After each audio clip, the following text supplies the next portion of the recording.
Hi மக்களே, இப்போது நம்ம வந்து ஆந்தக்குடியில் வந்து டைல்ஸ் ஏற்றுறதுக்கு வந்தோம். ஆத்தங்குடி டைல்ஸ் ஏற்றுறதுக்கு வந்த இடத்துல லோடு ஏற்றுறதுக்கு கூப்பிடலை.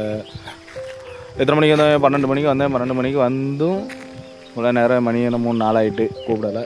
இந்த ஏரியாவை பாருங்கள், சுற்றி பாருங்கள், அவ்வளோ அழகாக பச்சை பச்சைன்னு இருக்குது. இது ஃபுல்லாக அந்த தைல மரம், இது ஃபுல்லாக ஆடு மேய்ஞ்சிக்கிட்டல. இது ஏரியா சூப்பராக இருக்குது, நல்லா இருக்குது. பிடிச்சிருந்தால் மறக்காமல் லைக் பண்ணிவிட்டு போங்க. பாய் நண்பர்களே.